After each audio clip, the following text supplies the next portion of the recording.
നമസ്കാരം. കേരളത്തിൽ താമര വിരിയാൻ ഇനി അധിക നാളില്ല എന്നതാണ് ഇപ്പോഴത്തെ കേരളത്തിന്റെ രാഷ്ട്രീയ സാഹചര്യത്തിൽ നിന്ന് വ്യക്തമാകുന്നത്. അതിനിടെയാണ് പ്രധാനമന്ത്രി നരേന്ദ്രമോദി മലയാളക്കരയിലേക്ക് വീണ്ടും എത്തുന്നു എന്നൊരു വാർത്ത പുറത്തുവരുന്നതും. 2024 ആരംഭിച്ച് 2 മാസം മാത്രമേ ആയിട്ടുള്ളൂ എങ്കിലും പ്രധാനമന്ത്രി 3ാം തവണ കേരളത്തിലേക്ക് എത്തുന്നു എന്നതാണ് ശ്രദ്ധേയമായ കാര്യം. ഇത് കേരളത്തിൽ BJPക്ക് പ്രതീക്ഷ ഏറെയുണ്ട് എന്ന് വ്യക്തമാക്കുന്ന ഒരു കാര്യം തന്നെയാണ്. എന്തായാലും ഈ മാസം 27-ന് പ്രധാനമന്ത്രി നരേന്ദ്രമോദി കേരളത്തിൽ എത്തും എന്ന് ഔദ്യോഗികമായ അറിയിപ്പുമായി രംഗത്തെത്തിയിരിക്കുകയാണ് BJP. 27-ാം തീയതി തിരുവനന്തപുരത്ത് K. സുരേന്ദ്രന്റെ പദയാത്ര സമാപന ചടങ്ങിൽ പങ്കെടുക്കാൻ വേണ്ടിയിട്ടാണ് ഇത്തവണ പ്രധാനമന്ത്രി നരേന്ദ്രമോദി കേരളത്തിലേക്ക് എത്തുന്നത്. പ്രധാനമന്ത്രിയെ വരവേൽക്കാൻ വിപുലമായ ഒരുക്കങ്ങളിലാണ് BJP പ്രവർത്തകരെന്ന് BJP ജില്ലാ അധ്യക്ഷൻ VV രാജേഷ് അറിയിച്ചു. ലോകരാഷ്ട്രങ്ങൾക്കിടയിൽ ചരിത്രം സൃഷ്ടിച്ച ശേഷമാണ് പ്രധാനമന്ത്രി 3ാം തവണ കേരളത്തിലേക്ക് എത്തുന്നത്. അതായത് 2024-ലെ 3ാം തവണ പ്രധാനമന്ത്രി കേരളത്തിലേക്ക് എത്തുന്നത്. എല്ലാ വാഗ്ദാനങ്ങളും നിറവേറ്റിയ ശേഷം അദ്ദേഹം കേരളത്തിലേക്ക് സന്ദർശനം നടത്താൻ എത്തുന്നു എന്നത് ജനപ്രീതി കൂട്ടാനുള്ള ഒരു കാരണമായി മാറും.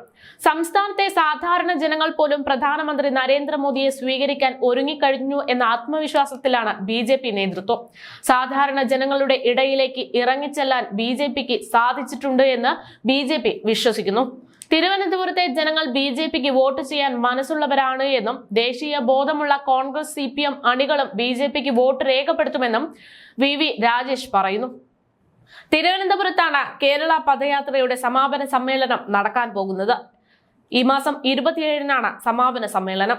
ചടങ്ങിൽ പ്രധാനമന്ത്രി പങ്കെടുക്കുമെന്ന വിവരം സുരേന്ദ്രൻ തന്നെ വാർത്താ സമ്മേളനത്തിലൂടെ അറിയിച്ചിരുന്നു.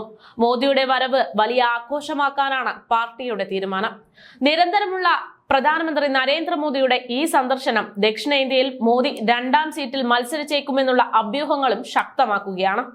അതേസമയം കഴിഞ്ഞ ദിവസമാണ് BJPക്ക് ഇനി 400 സീറ്റ് ലഭിക്കും എന്നൊരു വിശ്വാസമുണ്ടെന്ന് നടനും BJP നേതാവുമായ സുരേഷ് ഗോപി പറഞ്ഞത്. രാഷ്ട്രീയ തിമിരം ബാധിച്ചവരുടെ ഇടയിലേക്കാണ് വികസന സങ്കല്പ യാത്രയെന്ന പാഠപുസ്തകം തുറന്നിട്ടതെന്നും അദ്ദേഹം കഴിഞ്ഞ ദിവസം പറഞ്ഞു.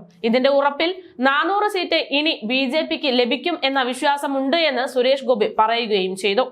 അതായത് ഇത്തവണ BJPക്ക് കേരളത്തിൽ ഉൾപ്പെടെ വലിയൊരു സ്വീകരണം തന്നെ ലഭിക്കും എന്ന ഉറപ്പിലാണ് BJP നേതൃത്വം. പ്രധാനമന്ത്രി നരേന്ദ്രമോദി ആയാലും നടനും BJP നേതാവുമായിട്ടുള്ള സുരേഷ് ഗോപി ആയാലും അദ്ദേഹത്തിന്റെ എല്ലാം പ്രവർത്തനം വളരെയധികം ശ്രദ്ധ ആകർഷിച്ചുകൊണ്ടിരിക്കുന്ന ഒരു സമയം കൂടെയാണ് ഇത്.